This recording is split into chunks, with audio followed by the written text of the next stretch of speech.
A veces, las personas por las que lo sacrificamos todo son las que nos empujan al abismo. Durante 11 años, renuncié a mi vida para criar a la nieta que nunca me vio como una madre. Le di todo, un hogar, estabilidad, incluso amor. Y sin embargo, lo único que recibí a cambio fue resentimiento y traición. Pero el día que me dijo que dejara de dar mi opinión fue el día en que todo cambió. Esta no es solo una historia familiar, es una historia de dolor, supervivencia y venganza silenciosa. Antes de sumergirnos en ella, no olvides suscribirte al canal y contarme en los comentarios desde dónde la estáis viendo desde.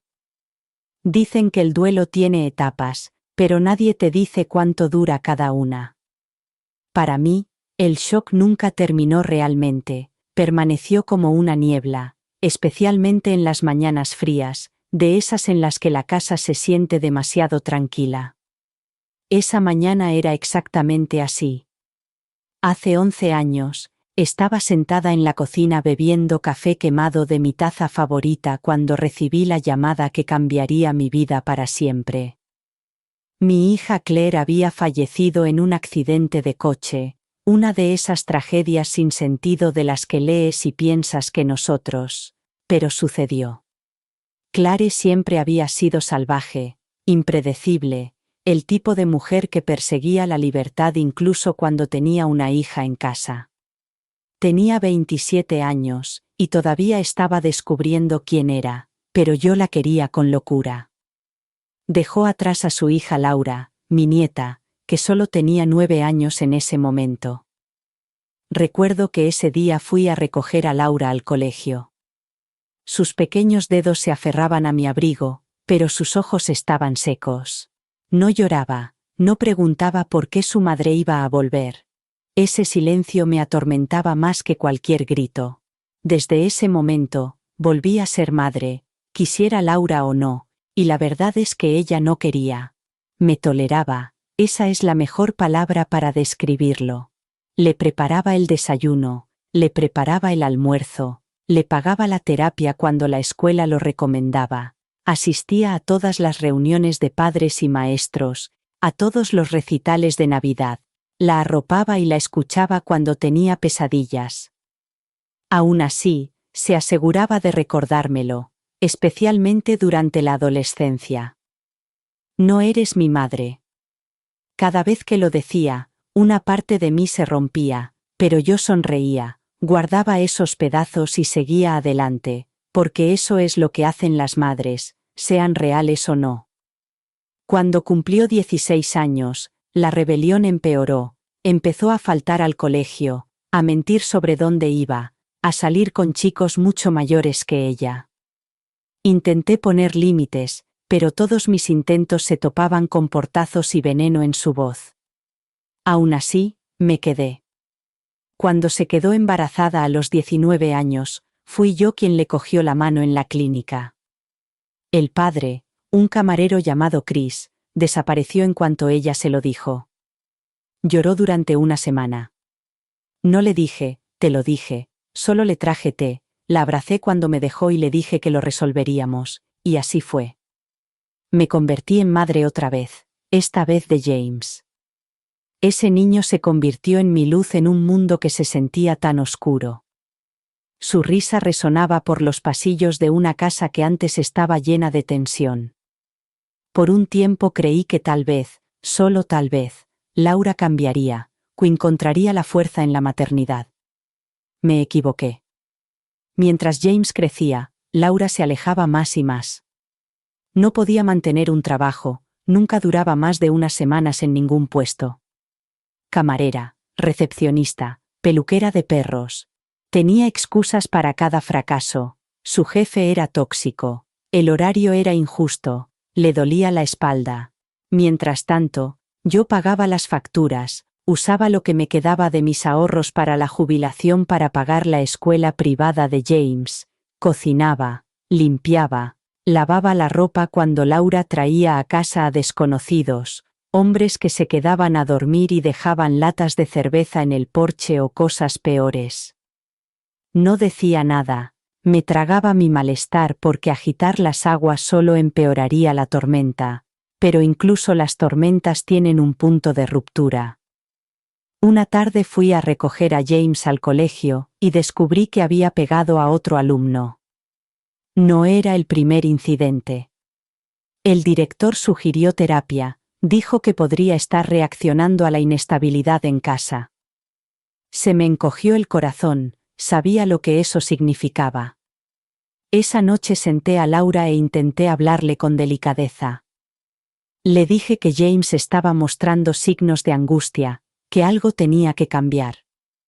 Su rostro se retorció como si la hubiera insultado. ¿Te crees mejor que yo?, escupió. Ni siquiera has sido una madre de verdad. Clare salió también, ¿verdad? Eso me dolió mucho, pero mantuve la calma y le dije que teníamos que anteponer a James, que estaba dispuesta a seguir ayudando, pero que necesitábamos normas, estructura, un plan.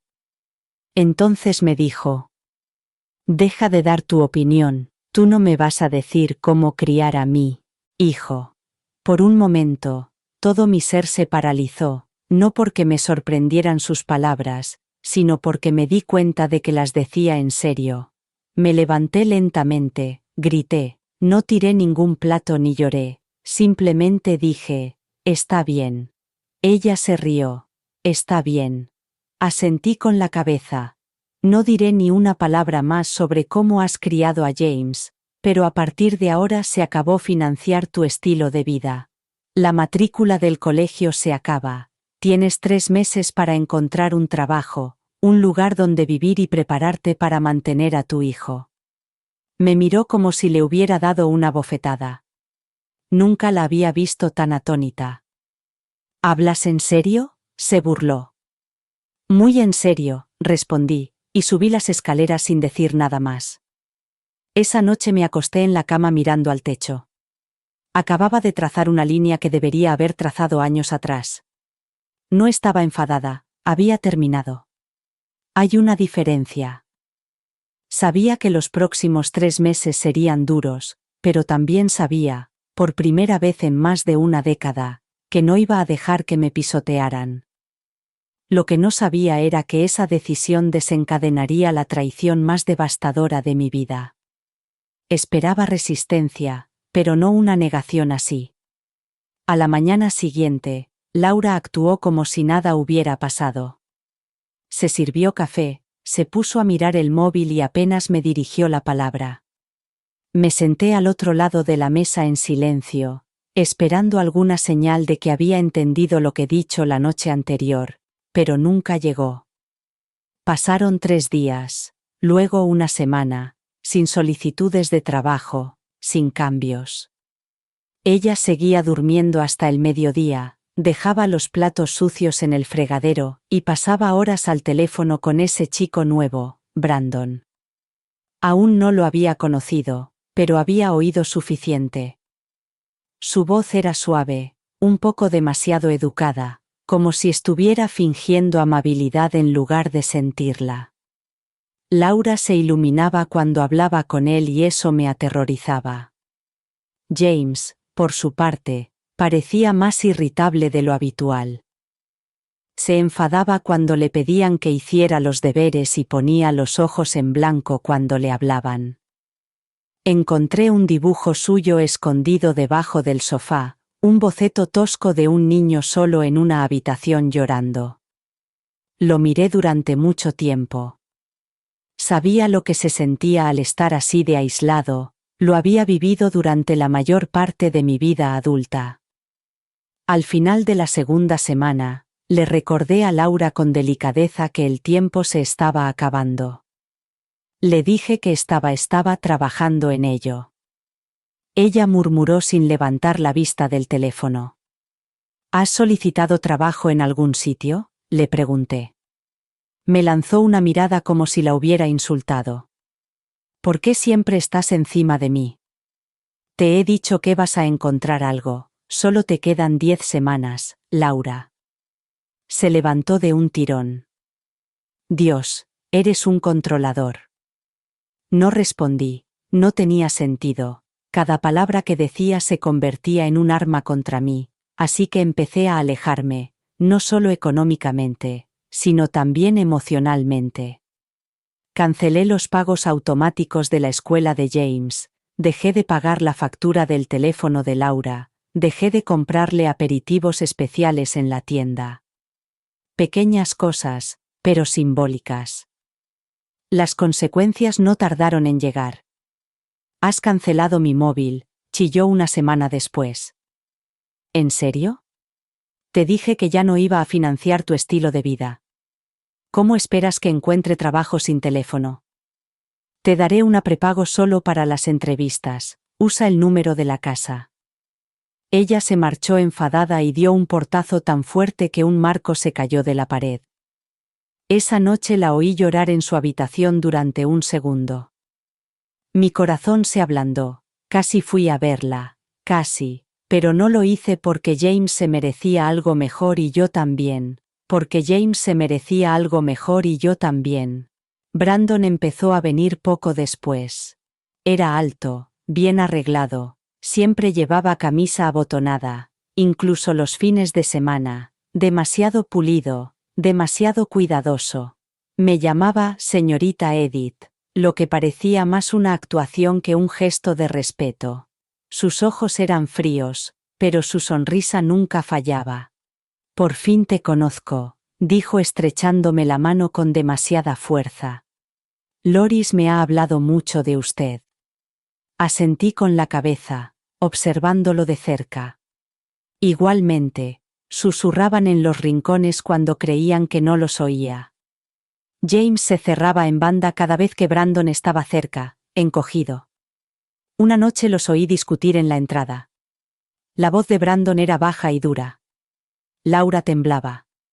Más tarde entró con los ojos enrojecidos. No le pregunté, quería hacerlo, pero no lo hice. Mantuve mi promesa, no di mi opinión.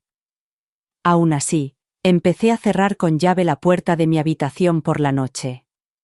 Con el paso de las semanas, la casa se volvió más pesada, como si el aire fuera más denso y las paredes estuvieran más cerca.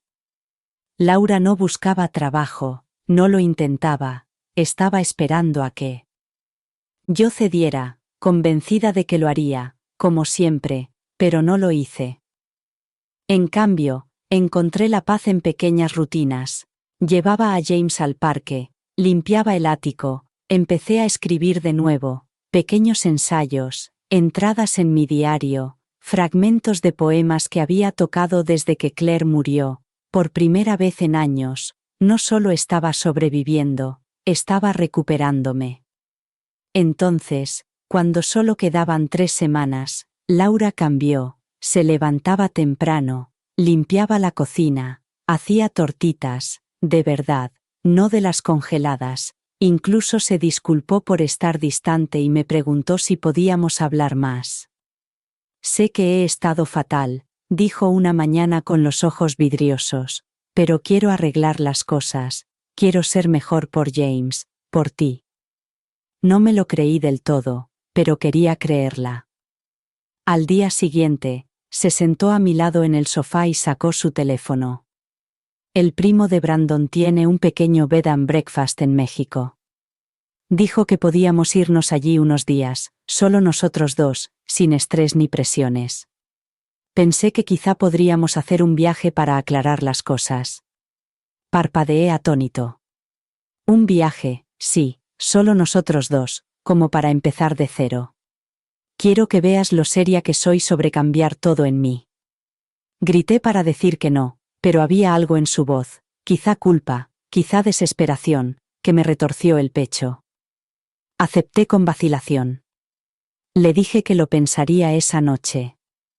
Lo pensaría esa noche. La encontré llorando en silencio en el pasillo, pensando que estaba dormido.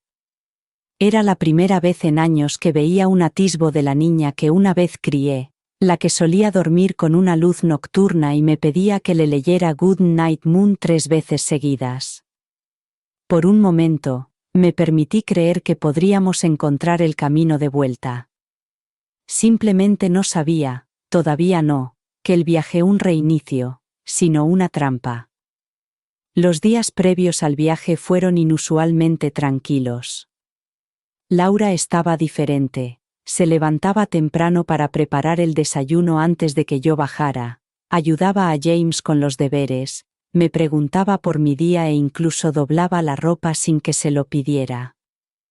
De vez en cuando, hacía una pausa en medio de una conversación y me miraba de verdad, como si intentara recuperar algún recuerdo olvidado de quiénes éramos antes de que todo se viniera abajo. Quería creer en ese cambio. Brandon no venía mucho por casa esos días. Laura decía que estaba haciendo los preparativos para el viaje, llamando a su primo en México, coordinándolo todo. Yo me quedaba callado, observando. No estaba preparada para bajar la guardia, pero la fachada era convincente, demasiado convincente.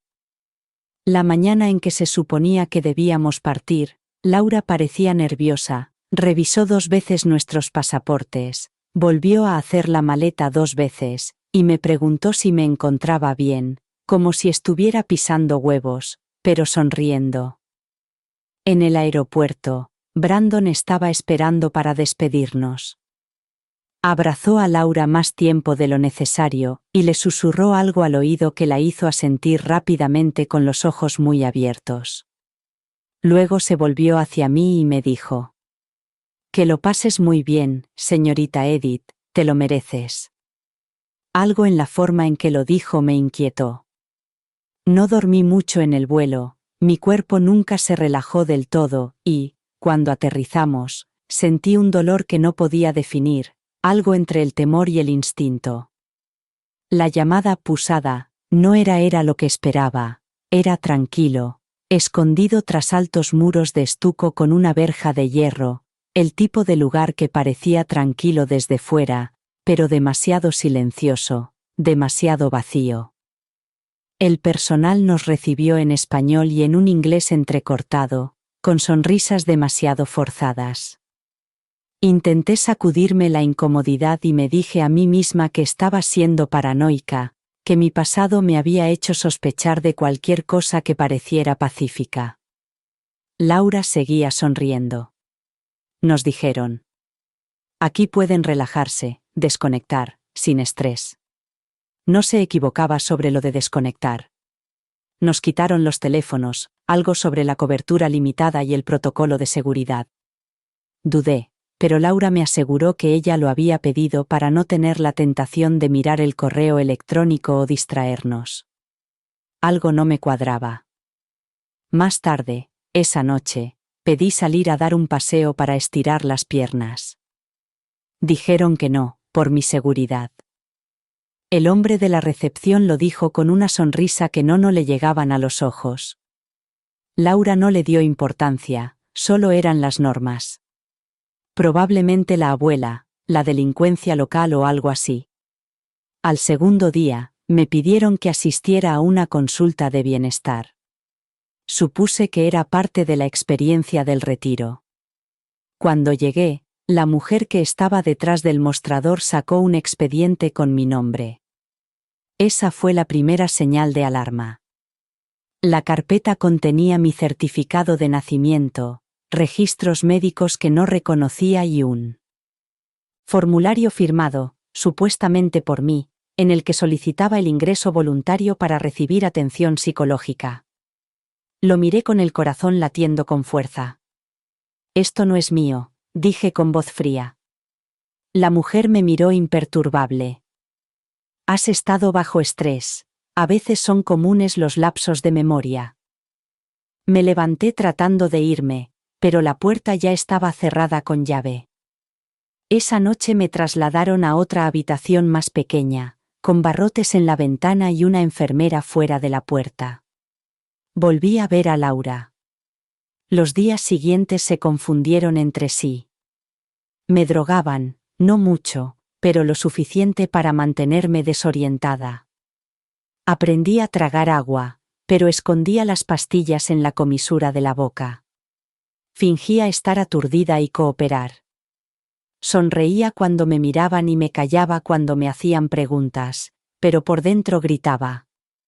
Me decían que estaba confundida, que había sufrido delirios, que había firmado documentos voluntariamente en Estados Unidos antes de marcharme. Me mostraron fotocopias de firmas que parecían mías, hablaron de episodios de pérdida de memoria, de paranoia. Entonces me di cuenta de lo que estaban haciendo. No intentaban ayudarme, intentaban borrarme.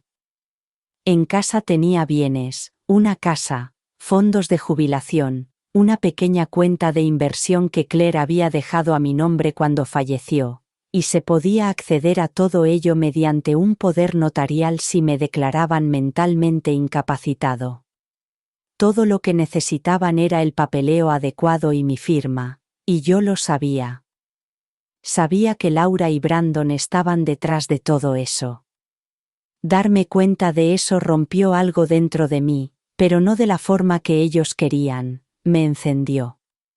Esperé mi momento, seguí su juego durante días, quizás semanas, ni siquiera lo sé. Seguí el horario, asistí a las sesiones de grupo, sonreía cuando me hablaban y, entonces, una tarde, en la pequeña biblioteca de la institución, encontré un salvavidas, un viejo ordenador que apenas funcionaba, pero con acceso restringido a Internet. Pedí escribir una carta, un diario. Se lo dije a la enfermera, que asintió sin siquiera mirar, y así es como pedí ayuda, no a un abogado ni a una línea de atención telefónica, sino a Donna Yates, una antigua compañera de trabajo de cuando era gerente regional. Ella era la única persona que sabía que me tomaría en serio. Utilicé un lenguaje codificado, hice referencia a una vieja broma de la oficina que solíamos compartir, y dejé suficientes pistas para que ella entendiera que estaba en problemas. Tardó días, quizá más, pero Donna recibió el mensaje y no lo ignoró, ignorarlo. El día que aparecieron los representantes del consulado estadounidense para hablar conmigo en privado, supe que mi tiempo en el infierno estaba a punto de terminar. Lucharon, por supuesto que lo hicieron. La institución intentó retrasar el trámite, alegando que no estaba en condiciones de salir, pero Donna ya había enviado la documentación. La embajada intervino y, poco a poco, con cuidado, me sacaron de allí. Cuando me fui, no lloré, no grité, solo miré por la ventana del coche y susurré. Pensasteis que desaparecería, pero no me había ido, todavía no, y ahora volvía a casa. Volver a casa no fue el alivio que pensé que sería. Cuando las ruedas del avión tocaron la pista, esperaba sentir algo parecido a la paz, como si hubiera cruzado una línea de meta y dejado atrás la pesadilla, pero el trauma no funciona así, lo llevas en la columna vertebral, en el estómago, en la respiración, camina a tu lado como una segunda sombra. El agente de aduanas apenas me miró, no le culpo, estaba más delgada, pálida y no había dormido una noche completa en semanas. Tenía más canas que antes y me temblaban las manos cuando alcancé el pasaporte. La dirección a la que regresaba ya no era mi hogar. Legalmente Donna había dispuesto que me recogiera un abogado. Había dormido una noche completa en semanas. Tenía más canas que antes y me temblaban las manos cuando busqué mi pasaporte. La dirección a la que regresaba ya no era mi hogar, al menos no legalmente. Donna había dispuesto que me recogiera un abogado de su confianza. Me entregó un grueso sobre lleno de documentos, con los ojos llenos de compasión. Señorita Campbell, dijo. Tengo que prepararla. Han hecho muchas cosas en poco tiempo. Asentí con la cabeza, aunque no estaba preparada. Mi cuenta bancaria había sido vaciada. Mi casa, en la que había criado a Claire, luego a Laura y luego a James, había sido vendida. Mi coche había desaparecido. Todo gracias a un poder notarial falso que Brandon y Laura habían presentado ante un notario utilizando mi carné de conducir. la que me habían quitado del bolso la noche que llegamos a México. Incluso vendieron algunos de tus muebles, dijo el abogado con cautela. No hablé durante mucho tiempo, solo miré por la ventana y le pedí que me llevara a un lugar tranquilo. Me llevó a un refugio para mujeres en el centro de la ciudad, no porque no tuviera a dónde ir, Donna ya me había ofrecido su habitación de invitados, sino porque necesitaba tranquilidad, necesitaba ser anónima y necesitaba pensar. Permitía sentir ira, no del todo en México. Me había centrado en sobrevivir, pero ahora, en aquella habitación diminuta, con un ventilador de techo manchado y una cama plegable que crujía cuando exhalaba, dejé que saliera todo. Lloré por Claire, lloré por James, y luego lloré por mí misma, no porque estuviera arruinada, sino porque todo lo que había sacrificado, todos los compromisos que había hecho para mantener a flote a Laura, para protegerla del mundo, se habían utilizado como arma contra mí. Pasé 2 días en ese refugio antes de que Donna llegara con ropa nueva, un ordenador portátil y un teléfono desechable. Es hora de luchar, dijo. Asentí con la cabeza. Lo primero que hicimos fue contratar a un analista forense de documentos. En cuestión de días, confirmó lo que ya sabíamos. Las firmas del poder notarial eran falsas. Los historiales médicos utilizados para justificar mi tratamiento eran falsos, algunos sacados de mi pasado y otros completamente falsificados. El notario que había certificado los documentos, que ya estaba siendo investigado por otras actividades fraudulentas, Brandon y Laura habían creado toda una ilusión legal, y casi lo habían conseguido. Presentamos una demanda, no solo civil, sino también por fraude penal, abuso financiero de una persona mayor, y conspiración para robar la identidad. Ni siquiera lo negaron cuando apareció la policía. Brandon fue arrestado primero. Se derrumbó bajo la presión y dijo a los investigadores que Laura le había empujado a hacerlo, que había sido idea de ella, pero sus correos electrónicos y mensajes de voz decían lo contrario. Él se había encargado de ni siquiera lo negaron cuando llegó la policía. Brandon fue arrestado primero. Cedió ante la presión y dijo a los investigadores que Laura le había empujado a hacerlo, que había sido idea suya, pero sus correos electrónicos y mensajes de voz decían lo contrario. Él se había encargado de la logística. Había contactado con la clínica en México y había transferido el dinero. Laura fue arrestada un día después, fuera de un salón de manicura.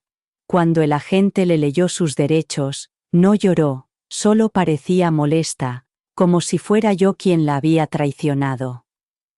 El juicio no duró mucho, las pruebas eran abrumadoras, transferencias bancarias, mentiras notariadas, incluso grabaciones de voz que Donna me había ayudado a recuperar de antiguos mensajes de voz que Laura había dejado en el teléfono fijo. Ambos fueron condenados no solo por delitos financieros, sino también por detención ilegal. El hecho de que me hubieran retenido contra mi voluntad en otro país agravó los cargos. Laura recibió 5 años con posibilidad de libertad condicional tras cumplir 3. Brandon recibió 7 y James. James se había quedado con una familia de acogida temporal mientras se desarrollaba el caso. No me permitieron contactar con él hasta que el tribunal revisó todo y determinó que estaba mental y emocionalmente capacitada para recuperarlo. Nunca olvidaré el día en que me presenté ante el juez con las manos temblorosas y pedí volver a ser su tutora. Llevé todo: antiguos boletines de notas, fotos, notas de sus profesores, cartas que me había escrito cuando era pequeño, incluso el osito de peluche con el que había dormido hasta los 6 años. No quiero sustituir a su madre, le dije, pero quiero darle algo que ella no: seguridad, estabilidad y amor, que no tienen precio. El juez me concedió la custodia total esa misma tarde, y así, volví a ser madre. James estaba callado cuando llegó a casa. No hizo preguntas, solo me abrazó fuerte y largo y me susurró: «Te he echado de menos». No le solté durante mucho tiempo. Empezamos de cero en una casa más pequeña en otra parte de la ciudad. Compré muebles de segunda mano, recorté cupones y aprendí a estirar el dinero como no en décadas, pero no importaba porque lo tenía a él todas las mañanas. Se sentaba frente a mí en la mesa de la cocina, la misma mesa donde antes se sentaba Laura, con la mirada fría y una sonrisa a través de la boca llena de cereales, y todas las noches lo arropaba con las mismas palabras que una vez le susurré a Claire.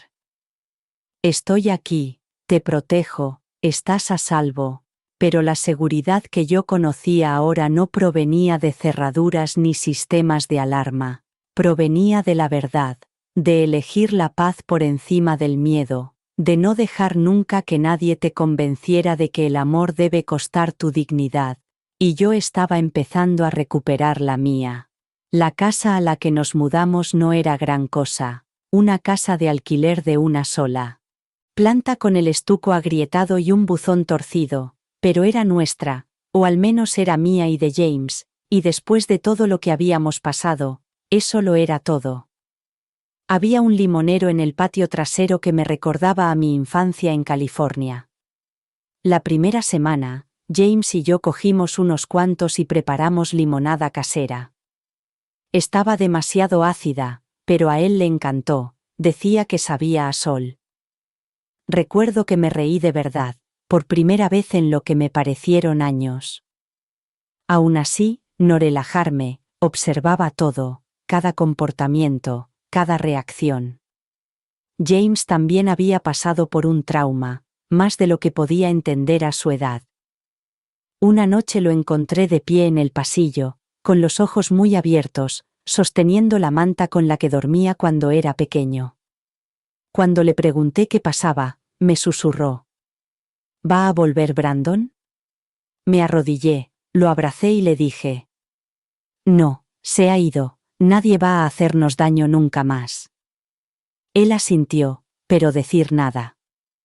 Al día siguiente lo matriculé en un colegio nuevo, esta vez público. Ya no podíamos permitirnos uno privado, pero elegí un lugar con personal amable y una buena orientadora. Me reuní con su profesora personalmente y le expliqué que podría necesitar apoyo extra. Ella asintió y me puso una mano en el brazo. «Estás haciendo algo increíble», me dijo. Yo quería creer que era verdad, pero había días en los que me miraba al espejo y solo veía fracaso, una mujer que no había podido salvar a su hija, que había criado a una nieta que la había traicionado, que tenía que reconstruir su vida desde cero y a partir de sus recuerdos. Escribía en un diario todas las noches, algo que había aprendido mientras estaba encerrada en ese lugar de México. Me ayudaba a organizar el caos, a recordarme que todavía estaba aquí. Entonces, una mañana, ocurrió algo que me conmocionó. Estaba limpiando cajas viejas del trastero, las últimas cosas que Donna había conseguido salvar antes de que Laura y Brandon vendieran el resto, cuando encontré un sobre cerrado con la letra de Claire. Me quedé mirándolo durante 10 minutos antes de abrirlo. El papel estaba amarillento y doblado en 4 pliegues perfectos. Reconocí el papel de carta con motivos florales. Era de un juego que le había regalado por su 21 cumpleaños. Era una carta larga, pero fue suficiente para destrozarme. La escribió solo unos meses antes de su muerte. Nunca la envió. Quizás tenía intención de hacerlo, quizás cambió de opinión. Nunca lo sabré. En ella confesaba que Laura no fue planeada, algo que yo ya sabía, pero la verdad era más dura. Había considerado dar a Laura en adopción. Decía que se sentía abrumada, sola, insegura de qué tipo de madre podría ser. «Nunca fui fuerte como tú, mamá», escribió, Y Laura lo sabe, siente esa distancia, la veo en sus ojos y no sé cómo solucionarlo. Continuaba diciendo que siempre había sabido que yo intervendría si pasaba algo, que yo era más madre para Laura de lo que ella había sido nunca. Solo espero que algún día lo vea. Doblé la carta y la apreté contra mi pecho. No hizo que la traición fuera más fácil de digerir, pero le dio forma a Claire, la hija que siempre parecía alejarse de mí, pero que de alguna manera sabía lo mucho que la quería a ella y a Laura. Había heredado algo más que los ojos de Claire, había heredado su dolor, su confusión, el legado de mujeres que nunca aprendieron a recibir amor sin destruirlo. Quizás era culpa mía, quizás no había sido suficiente, o quizás había intentado demasiado serlo todo y, al hacerlo, no le había dejado espacio para ser ella misma. Esa noche, guardé la carta en el cajón junto a mi cama. No se la enseñé a James, todavía no. Estaba mejor, había vuelto a dibujar, hablaba más y hacía preguntas como: ¿crees que mamá volverá alguna vez? ¿Me quería? Le respondí con sinceridad y cariño. Te quería como sabía hacerlo, le dije. Pero a veces las personas tienen su propio dolor que se interpone. Eso no significa que fuera culpa tuya, nunca lo fue. Él asintió lentamente y vi cómo algo en sus hombros se suavizaba. Estábamos sanando lentamente, como viejas heridas, aprendiendo a no sufrir con el tiempo. Sin embargo, una parte de mí no podía dejarlo ir. Laura seguía en prisión. No le había escrito, ni había respondido a la única carta que me envió, una disculpa llena de vago remordimiento y una petición de noticias sobre James. La guardé en el mismo cajón que la carta de Claire. Algunas noches me acostaba en la cama y me preguntaba qué tipo de mujer habría sido Laura si las cosas hubieran sido diferentes, si Claire hubiera vivido, si yo hubiera sido más duro, más blando, si el amor hubiera sido suficiente, pero esas eran preguntas que no cambiaban nada. Lo que sabía ahora era esto: había sobrevivido a la traición, había sobrevivido al exilio y había atravesado el fuego, no con rabia, sino con determinación. Laura podía haber intentado borrarme, pero yo estaba aquí y no había terminado todavía. El tiempo pasó de forma extraña después del juicio. Algunas semanas parecían un borrón: los almuerzos en el colegio, las sesiones de terapia, las listas de la compra. Otras se alargaban interminablemente, sobre todo cuando el silencio de la casa me recordaba todo lo que habíamos perdido. James se adaptó más rápido de lo que esperaba. Los niños son resistentes de una forma que los adultos rara vez somos. Empezó a hacer amigos, a reír más. Sus profesores enviaban notas a casa elogiando su progreso, pero a veces todavía le pillaba mirando por la ventana, con los labios apretados como si intentara recordar algo sin palabras. Preguntaba mucho por Laura después de esa primera oleada de preguntas. Aceptó que ahora solo éramos nosotros dos. Yo, por el contrario, no podía evitar pensar en ella todos los días que estaba en la cárcel, y no sabía si ese pensamiento me reconfortaba o me avergonzaba. Había momentos, breves y perturbadores, en los que abría el cajón donde guardaba la carta de Claire y la de Laura, y me quedaba allí sentada mirándolas, preguntándome cómo todo había llegado tan lejos, cómo 3 generaciones de mujeres de mi familia se habían fallado unas a otras de formas tan concretas y dolorosas. Entonces, una tarde, sonó el teléfono. Era una llamada a cobro revertido desde el centro penitenciario de Phoenix. Me quedé paralizada. James estaba arriba.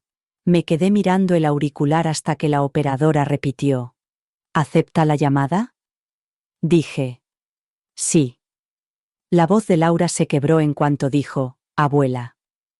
No respondí de inmediato. Podía oír el eco de su respiración, casi podía imaginarla en una habitación estéril, con la mano agarrando el teléfono de plástico. Sé que soy la última persona de la que quieres saber, dijo. Pero, por favor, solo quería saber cómo está James. Me quedé en silencio. Pienso en él todos los días, continuó. Sé que no merezco nada, pero necesitaba llamar solo para decirte que lo siento. Lo sentía. Ahí estaba de nuevo, ese mismo remordimiento de su carta, medido con cuidado, no parecía ensayado, pero tampoco parecía sincero. No solo me hiciste daño a mí, Laura, dije en voz baja. Intentaste borrarme, lo sé, susurró. Estaba desesperada, fui estúpida. Brandon lo hizo parecer tan fácil, como si nadie saliera herido. Solté una breve risa amarga. ¿De verdad te lo creíste? No, admitió. Pero quería creerlo. La línea se quedó en silencio durante un momento. No sabía cómo ser madre, dijo. Apenas sabía cómo ser una persona y odiaba que tú lo hicieras mejor que yo. Ahí estaba, la verdad que había esperado tanto tiempo oír, no una justificación, solo dolor. No te llamo para pedirte perdón, dijo. Solo quería oír tu voz, eso es todo. No le dije que tenía la carta de Claire, que su madre había escrito algo casi idéntico años antes de su muerte, que este ciclo de abandono y resentimiento se había repetido mucho antes de que Laura cogiera un bolígrafo, o Brandon le susurrara sus ideas venenosas al oído. En lugar de eso, le dije: James está a salvo, es feliz, está bien. Ella lloró, luego sollozó suavemente. No me uní a ella. Te escribiré si está bien, dijo. Está bien, respondí. Lo leeré. No prometí nada más. Cuando terminó la llamada, está bien, dijo. Lo leeré, respondí. No prometí nada más. Cuando terminó la llamada, me quedé en la cocina durante mucho tiempo, con el silencio de la casa oprimiéndome. Más tarde, esa noche, me senté con James en el sofá, con una película sonando en segundo plano. Se recostó contra mí, con la cabeza apoyada en mi hombro, y le acaricié el pelo con los dedos, como solía hacer cuando era pequeño. Él no sabía nada de la llamada, todavía no, pero yo sabía que algún día decirle la verdad, toda la verdad. Se lo merecía. Estábamos construyendo algo juntos, algo honesto y nuevo, y no iba a permitir que los fantasmas de nuestro pasado nos condenaran al silencio de nuevo. Al día siguiente, saqué un cuaderno nuevo y empecé a escribirlo todo. Mi historia, la de Claire, la de Laura. No por lástima, ni por venganza, sino por James, para que algún día, cuando fuera lo suficientemente mayor como para hacer las preguntas difíciles, no tuviera que adivinar las respuestas, supiera exactamente quiénes éramos y cómo sobrevivimos. La primera carta llegó 2 semanas más tarde, con matasellos de la prisión de mujeres, en un sobre sencillo con tinta manchada. Me senté con ella durante horas antes de abrirla, con los dedos suspendidos sobre el sello como si pudiera quemarme por dentro. La letra de Laura parecía apresurada, como si sus pensamientos fueran más rápidos que la pluma. No había ningún saludo, ningún querida abuela, solo el crudo comienzo de algo que probablemente decir en voz alta a nadie. He estado teniendo el mismo sueño todas las noches. James está de pie en el porche y yo lo llamo, pero él no viene hacia mí, solo mira más allá de mí, como si no me viera en absoluto, y entonces tú sales detrás de él y él corre hacia ti. Ahí es cuando me despierto. Continuó describiendo la prisión, el ruido, el frío, el color gris de todo. No se quejaba, no suplicaba. Escribió sobre una mujer de su unidad que había perdido la custodia de sus 3 hijos y nunca los recuperó. Dice que se hace más fácil olvidar. Laura escribió: pero yo no quiero olvidar, merezco recordar. Al final, me pidió que le dijera a James que lo quería, Solo eso. Doblé la carta y la volví a guardar en el cajón con las demás. James y yo estábamos haciendo galletas esa noche. Quería darle una sorpresa a su profesora por su cumpleaños. Rompió los huevos como un profesional y me espolvoreó harina en la nariz cuando no miraba. ¿Abuela?, preguntó lamiéndose la masa del dedo. ¿Crees que mamá está bien? Me detuve a mirarlo. Creo que lo está intentando, le dije. Y a veces eso es todo lo que podemos hacer. Él asintió y volvió a decorar. No sabía cuánto decirle. ¿Qué era demasiado? ¿Qué era insuficiente? Ahora tenía 12 años, era perspicaz e intuitivo, y podía ver cómo le daba vueltas a la cabeza cuando no se decían ciertas cosas, así que no le mentí, pero tampoco le conté todo, al menos no todavía. Ese fin de semana saqué una vieja caja del ático, una de las pocas cosas que sobrevivieron a la purga de mis pertenencias que hizo Laura. Dentro había fotos de la infancia de Claire, de sus años en la universidad, de la fiesta que organicé cuando nació Laura. James se sentó a mi lado, curioso. ¿Quién es esa?, preguntó señalando una foto de Claire, riendo con un batido en una mano y unas gafas de sol demasiado grandes para su cara. ¿Es la madre de tu madre? Mi hija. ¿Se parece a mamá? Sí. Se quedó callado un momento. ¿Ella también cometía errores? Lo miré sorprendida por el peso de la pregunta. Sí, le dije. Todos los cometemos, pero ella te quería incluso antes de que nacieras, solo que no siempre sabía cómo demostrártelo. Él asintió lentamente y volvió a meter la mano en la caja. ¿Qué es esto?, preguntó sosteniendo un pequeño peluche, un león con un botón por ojo. Eso, dije sonriendo. Era el juguete favorito de tu madre cuando tenía tu edad. Lo llamaba señor. Valiente. Lo sostenía con cuidado, como si fuera a romperse en sus manos. Esa noche me preguntó si podía guardarlo en su habitación y le dije que sí. Los meses siguientes transcurrieron sin muchos cambios. Laura escribía cada 2 semanas, a veces páginas enteras, a veces solo una línea, siempre muy atenta, sin pedir nada. No le respondía, todavía no, pero leía cada palabra. Seguía enfadada, seguía dolida, pero poco a poco algo dentro de mí se estaba ablandando, sin olvidar, nunca, pero cediendo de una forma que me permitía respirar de nuevo. Entonces, una tarde de primavera, recibí una carta, no de Laura, sino de su asistente social. La habían aceptado en un programa de reinserción para la libertad anticipada con asesoramiento por buen comportamiento y la finalización de su formación profesional. Podría solicitar la libertad condicional en 6 meses. Me quedé con la noticia como si fuera una piedra en mi regazo. ¿Podría volver a enfrentarme a ella? ¿Podría James? ¿Entraría por la puerta esperando perdón, una cena familiar, a su hijo? La idea me hizo sentir un escalofrío. Pasé la noche dando vueltas y llamé a Donna, que me dijo exactamente lo que necesitaba oír. No le debes nada, me dijo. Pero tal vez, solo tal vez, algo más grande en juego, algo generacional que tenía que acabar. Tenía razón. Esa noche saqué mi diario y escribí una sola frase en la parte superior de la página. Soy la última mujer de esta estirpe que llevará este dolor.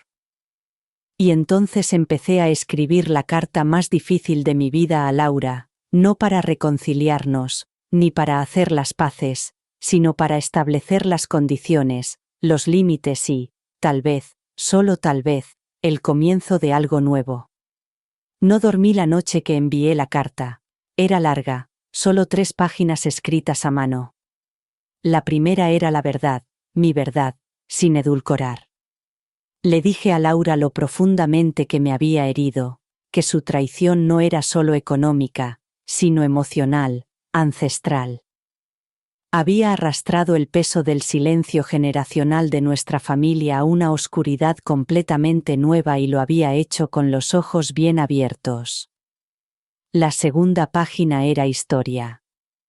Le conté la carta de Claire, la que nunca envió, la hija que temía no poder amar lo suficiente, que sabía que algún día yo sería la que se quedaría con el desastre. Y la tercera página era el futuro. Le conté que James estaba bien, que se estaba convirtiendo en un joven de corazón tierno y mirada penetrante. Le conté que él hacía preguntas y que yo las respondía con sinceridad, con delicadeza y con cariño. Le dije que no le prometía perdón, que no lo había olvidado, pero que estaba dispuesta a hablar sí, y solo si ella entendía que esta vez sería en mis términos. Pasaron 2 semanas, luego 3, luego 1.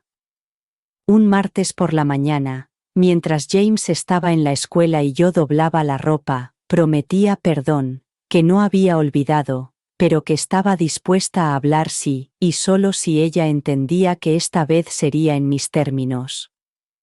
Pasaron 2 semanas, luego 3, luego 1. Un martes por la mañana, mientras James estaba en la escuela y yo doblaba la ropa, sonó el teléfono. Era su asistente social. «Había recibido tu carta», dijo la mujer. Lloró. Empezó a asistir a sesiones de terapia centrada en el trauma en el centro. Lo está superando. Tragué saliva. ¿Ha pedido verme? No, dijo, no quiere presionarme.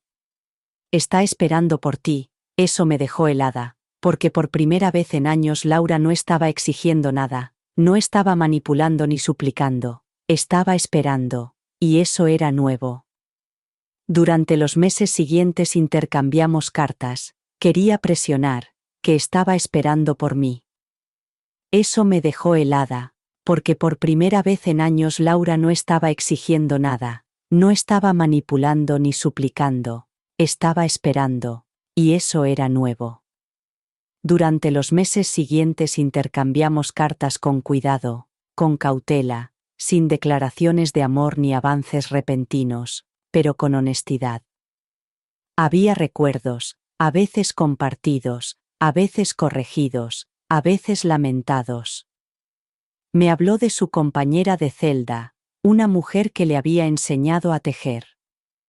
Me dijo que había empezado a trabajar como voluntaria en la biblioteca de la prisión ayudando a las mujeres a escribir currículos.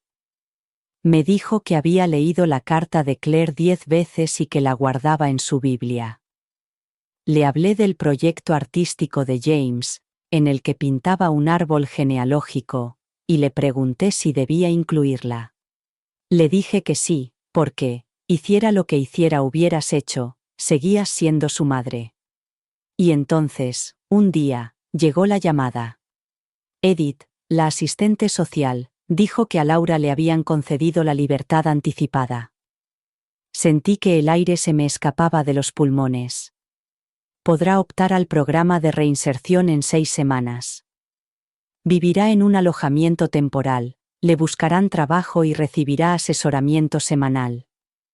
Es un programa estructurado y supervisado. Asentí con la cabeza, aunque la mujer no podía verme. No estoy preparada para verla, le dije. No pasa nada, necesito tiempo. También está bien. James se dio cuenta de mi silencio esa noche. Estábamos sentados en el porche, él con un libro y yo con una manta sobre las piernas. El aire primaveral aún era frío. ¿Es por mamá?, preguntó. Lo miré sorprendida. Él se encogió de hombros. Pones esa cara cuando piensas en ella. Sonreí con tristeza. Va a salir pronto. No reaccionó de inmediato. ¿La veré? Eso depende de ti. Se quedó callado durante un largo rato y luego dijo algo que nunca olvidaré. Creo que quiero saber si lo siente de verdad, no solo porque me pillaron. Asentí con la cabeza. Es justo. Me miró. ¿Me protegerás si no lo siente? Se me hizo un nudo en la garganta. Siempre. Pasaron 6 semanas. No fui a recogerla. Se encargó el centro de reinserción. Ella no me pidió que fuera. Habíamos acordado, poco a poco y en silencio, seguir adelante, conversación a conversación. La primera vez que nos volvimos a ver no fue un reencuentro dramático, fue una visita supervisada en una oficina neutral. Entró con unos vaqueros sencillos y un jersey gris, con el pelo más largo y más oscuro que antes, y sus ojos, esos ojos agudos e inquietos, ahora estaban más tranquilos.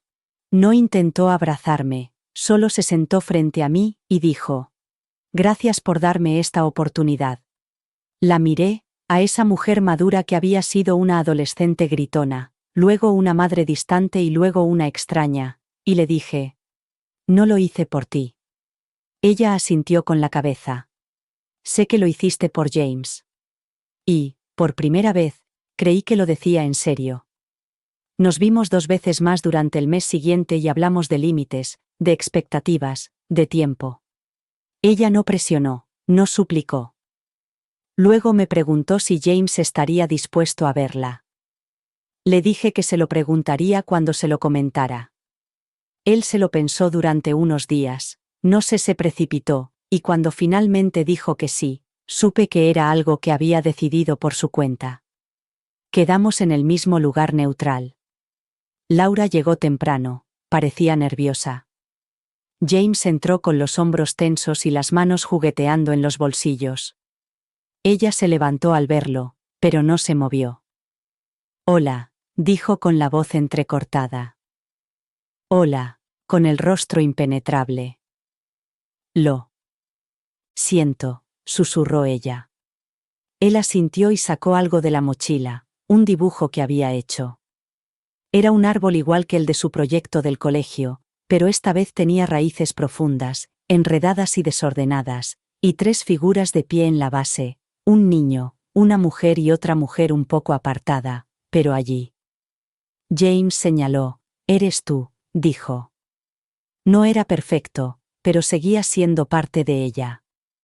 Laura lloró y yo no la detuve porque me di cuenta de que la curación no llega de golpe, sino como un suave golpe en una puerta cerrada, y esta vez estábamos preparados para abrirla, solo un poco. Después de ese primer encuentro, las cosas avanzaron lentamente, y eso era exactamente lo que yo quería.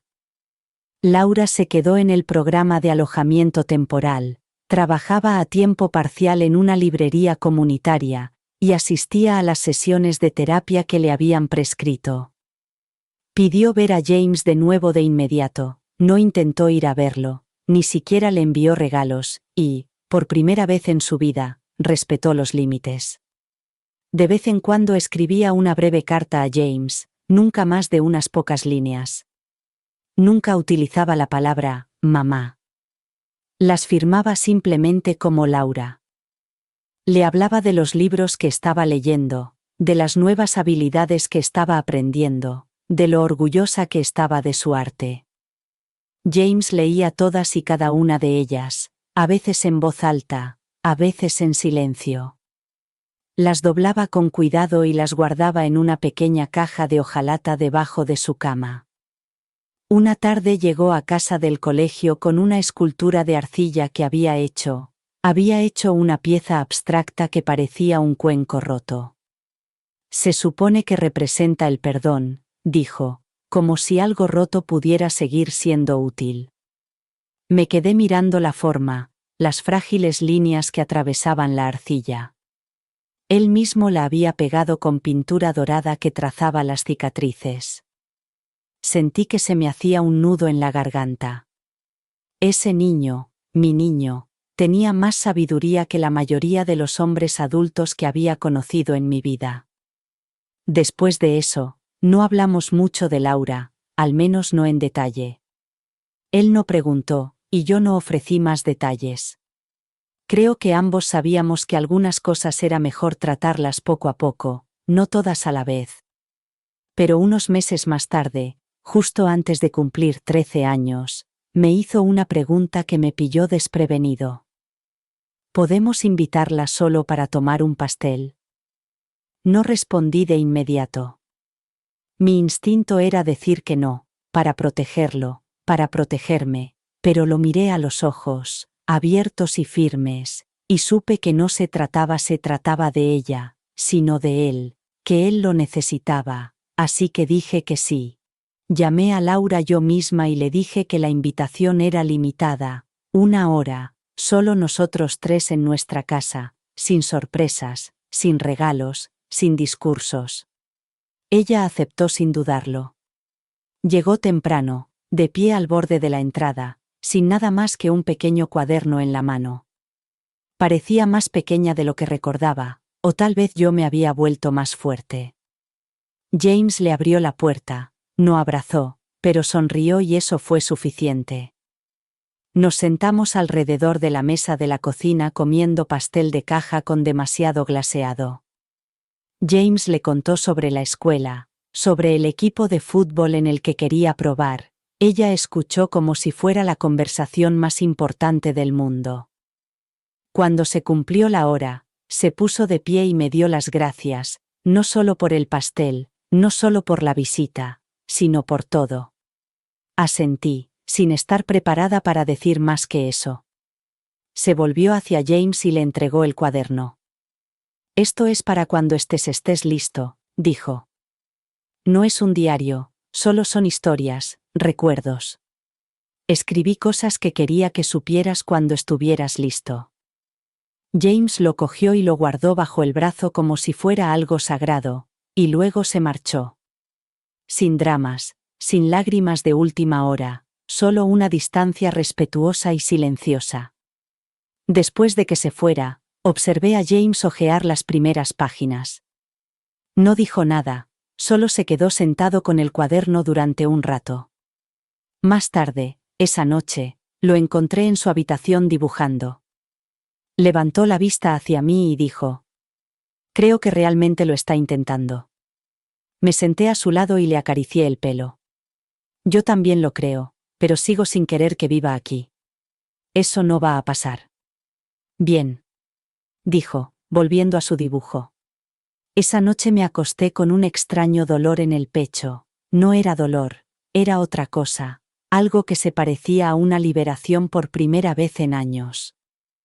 No estaba enfadada, no llevaba el peso de la traición, el dolor o el resentimiento como una coraza, simplemente respiraba libremente y eso, más que cualquier victoria en los tribunales, confesión o disculpa, era por lo que había luchado: paz, ganada con esfuerzo, tranquilidad real.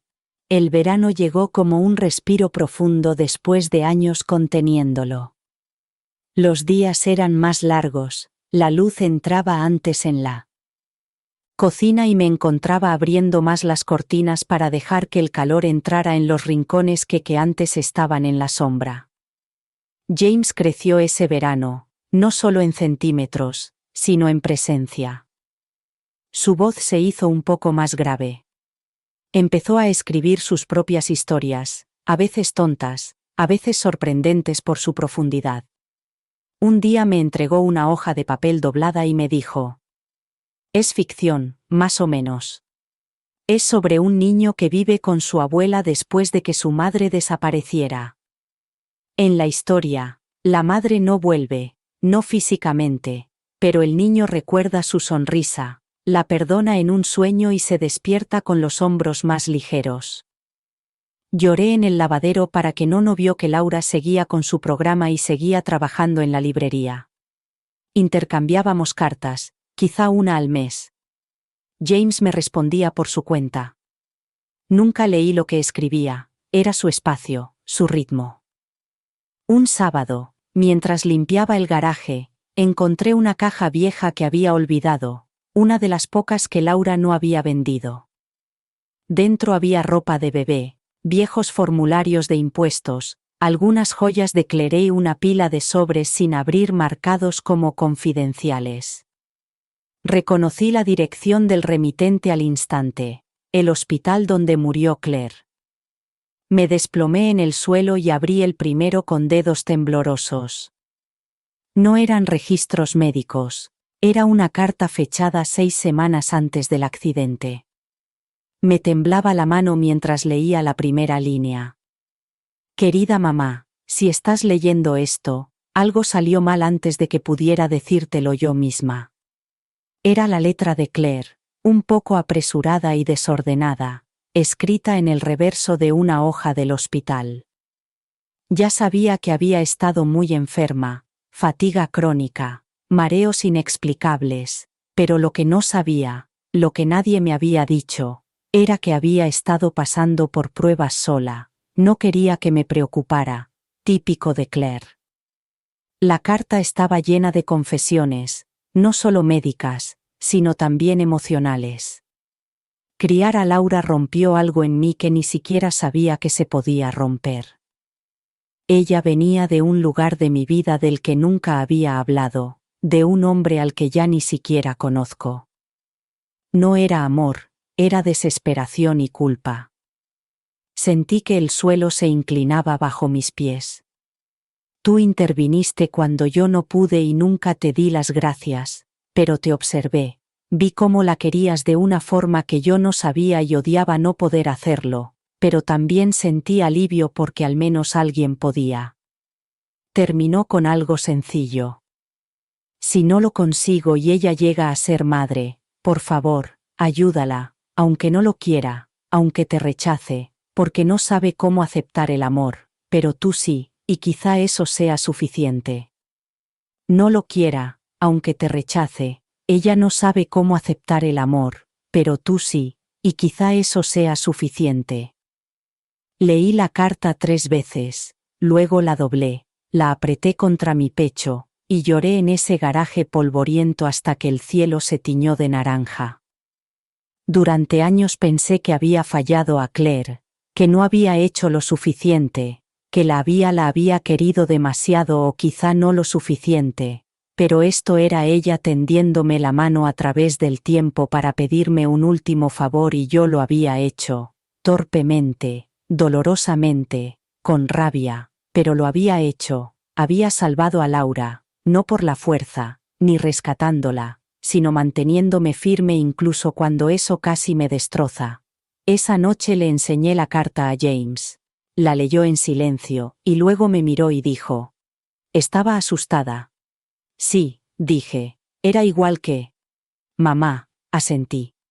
¿Crees que yo también tendré miedo? Le cogí la mano y le susurré. Todos lo tendremos, pero no lo afrontarás solo. Él asintió y volvió a meter la carta en el sobre. Quiero guardarla, dijo. Y se la dejé porque algunas verdades pertenecen a la siguiente generación y Claire, con todos sus defectos, sus errores y sus secretos, había dejado atrás lo único que finalmente me liberó. Una razón, un propósito, un camino para salir del dolor. 5 años, eso era lo que había pasado desde que me encontraba en aquella sala del tribunal viendo a Laura esposada, con los ojos vacíos de remordimiento.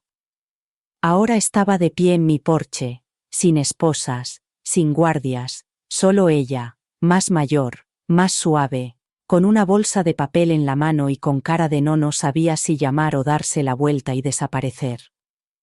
James la vio primero. Estaba trabajando en un proyecto de ciencias en el salón cuando llamaron a la puerta.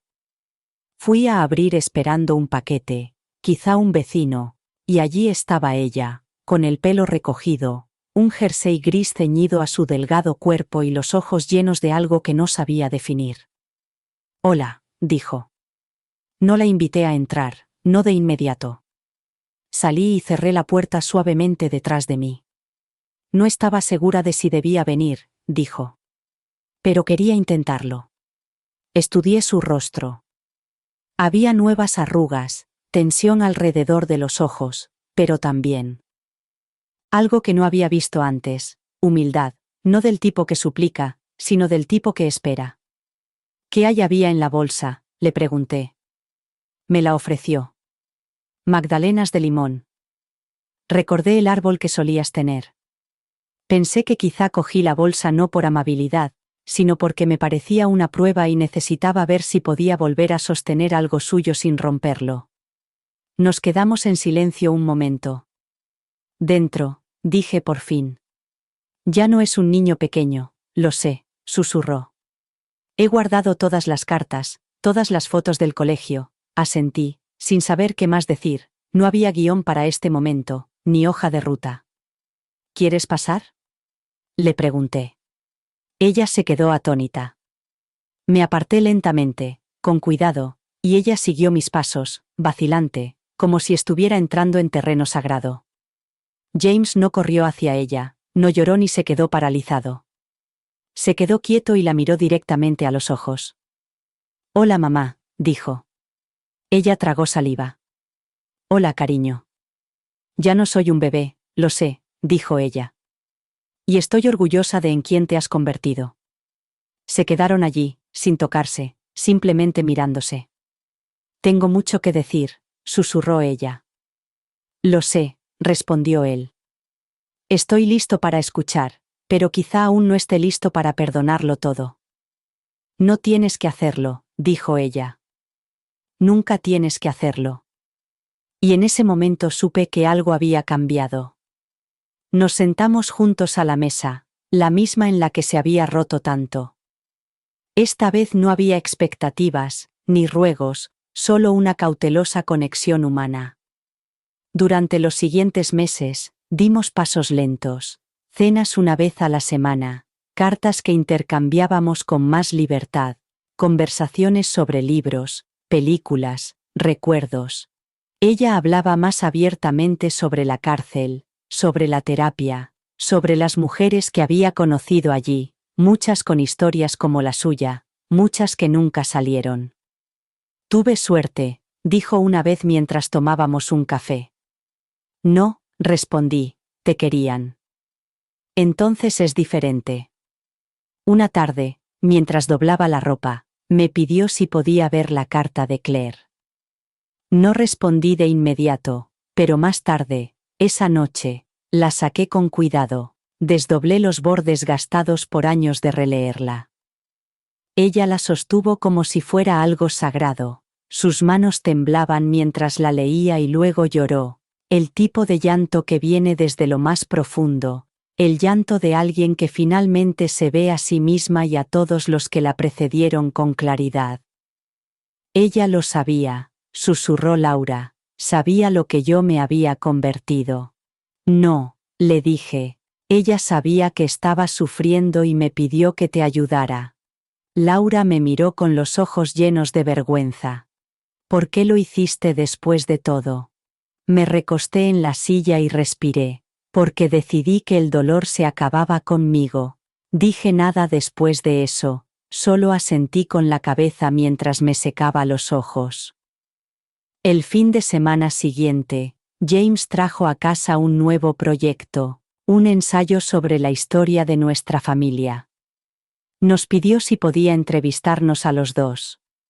Nos sentamos a la mesa, uno al lado del otro, Laura y yo, y respondimos a sus preguntas por turnos, contando historias, algunas dolorosas, otras divertidas, otras inconclusas. No fue perfecto, ni siquiera tranquilo, pero era nuestro, real, entretejido no por la sangre o el deber, sino por la tranquila decisión de volver a intentarlo, de romper el ciclo, de reconstruir palabra a palabra. Hace 5 años no creía que esto fuera posible. Recuerdo la primera vez que vi a Laura después de que la liberaran. Estaba allí de pie, insegura, con una pequeña bolsa de papel en la mano, y en ese momento no sabía si quería gritar o perdonar, pero hoy, mientras estoy sentado en el porche viéndola a ella y a James hablar juntos en el jardín, me doy cuenta de que a veces las cosas más difíciles son las que vale la pena luchar. El cielo está cálido, teñido de naranja y rosa mientras el sol comienza a ponerse. El aire lleva el más leve olor a jazmín del jardín del vecino. James se está riendo. El sonido es tan lleno de tranquilidad que me toma por sorpresa. El niño que temía que llevaría el dolor de su madre para siempre, el chico que había construido muros alrededor de su corazón, ahora está de pie a su lado, abierto y curioso, con el rostro iluminado por algo parecido a la esperanza. Apenas puedo creerlo. Laura ha cambiado, no de una manera grandiosa y dramática, ni de una manera que pudiera ser el guión de una película, sino de la manera tranquila y poderosa en que se produce el verdadero cambio, a través de la constancia, del dolor y del tiempo. Y yo también he cambiado, no es solo que haya aprendido a perdonarla, es que he aprendido a perdonarme a mí misma por los años que pasé cargando con sus errores como grilletes alrededor de mi propio corazón, por el tiempo que pasé pensando que no era suficiente, pero sí lo era, y, quizás lo más importante, era libre, ya no cargaba con el peso de sus errores, no cargaba con el peso de la culpa de Claire, cargaba con mis propias decisiones, y eso era algo con lo que podía vivir. Laura está sentada a mi lado, con las manos cruzadas en el regazo, mientras observa a James y a mí hablar sobre su próximo proyecto. Es extraño lo natural que se siente, lo fácil que se ha vuelto. Hay una dulzura en la forma en que me mira ahora, no con resentimiento ni ira, sino con un tranquilo agradecimiento. Nunca pensé que estar aquí sentada así, dice en voz baja, ni contigo, ni con él. Miro a James, que me muestra un dibujo de un árbol en el que ha estado trabajando para el colegio. Ahora tú eres parte de las raíces, dice señalando el tronco. Quizá los dos lo seamos, digo con la voz cargada de emoción. Los dos seguís siendo parte de la familia, solo que de otra manera. Laura asiente. No me lo merezco, pero voy a demostrarles que puedo ser mejor, voy a hacer lo que sea necesario para demostrarles a él y a ti que puedo intentarlo. Sonrío suavemente y le aprieto la mano. Ya lo veo. El sol se pone y proyecta largas sombras en el porche. Ahora hay una paz en el aire que nunca creí posible después de todo lo que había pasado. Vuelvo a mirar a James, cuyos ojos brillan de risa y amor. No es el mismo niño que me preocupaba antes, y, en cierto modo, quizá yo tampoco lo soy. Estoy orgullosa de ti, le digo a Laura. Has recorrido un largo camino. Ella traga saliva y parpadea para contener las lágrimas. Me queda un largo camino por recorrer, pero estoy dispuesta a recorrerlo. Asiento con la cabeza, sabiendo que eso es todo lo que podemos hacer, dar un paso tras otro. La voz de James, su voz rompe el momento. Mamá, abuela, mirad, he terminado el árbol genealógico. Laura y yo nos levantamos y nos acercamos a la mesa donde ha extendido su proyecto. El árbol está dibujado con colores vivos, con ramas que se extienden y hojas llenas de nombres. En la parte inferior, justo debajo de nuestros nombres, hay una sola línea gruesa. Raíces, dice James sonriendo. Raíces que siguen creciendo. Laura y yo nos quedamos juntas mirando el dibujo, que está desordenado en algunas partes, algunas ramas están dobladas, algunos nombres están torcidos, pero ahí está, nuestra familia entrelazada de una manera que ninguno de nosotros podría haber imaginado, y por primera vez en mucho tiempo, no pienso en el pasado, no pienso en los errores, no pienso en el dolor, solo pienso en el futuro que vamos a construir juntos, y cuando por fin se pone el sol, me doy cuenta de que, al igual que las raíces del dibujo de James, todos seguimos creciendo, y tal vez por primera vez, estamos creciendo en la dirección correcta. Gracias por escuchar, no olvides suscribirte y no dudes en compartir tu historia en los comentarios. Tu opinión importa.